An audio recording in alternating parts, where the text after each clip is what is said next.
Ushai kula pilau ya nazi? Hujawahi? Kuja nikufundishe kupika pilau ya nazi, something like this. Unaona venye imetaradadi. Sit down, subscribe and relax, I teach you.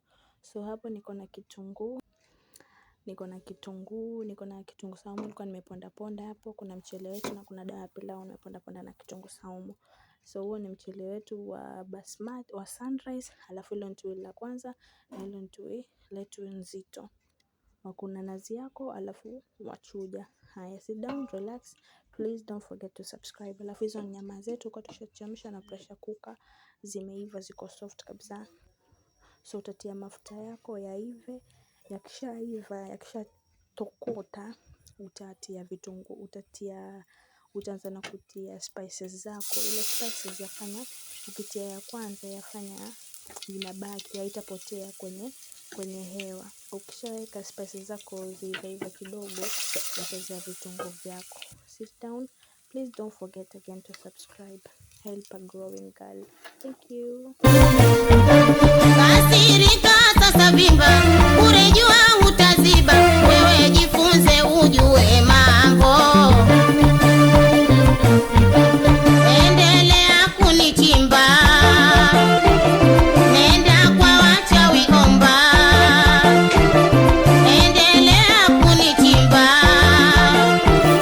nenda kwa wachawi omba. Jua Mungu hapigi kwa fimbo. Jua Mungu hapigi kwa fimbo.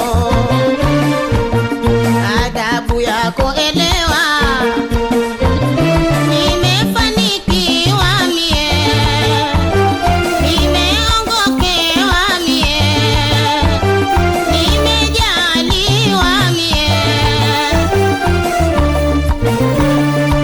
Unaona Haya, vitunguu vyako vikishaiva, watia mchele wako, alafu watia tomato paste ili igeuze ile rangi, alafu ndo watia nyama zako.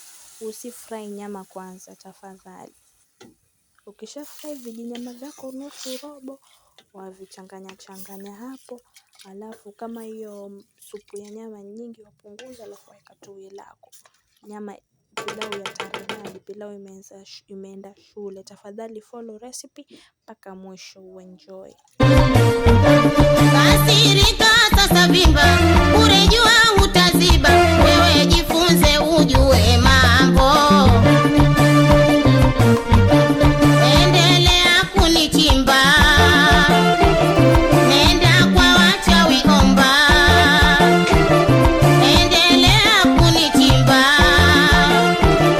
nenda kwa wachawi omba. Jua Mungu hapigi kwa fimbo. Jua Mungu hapigi kwa fimbo. Adabu yako elewa. Nimefanikiwa mie, nimeongokewa mie, nimejaliwa mie.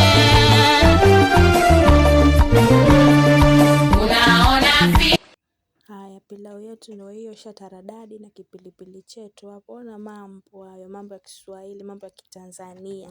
Pilau, subscribe for more.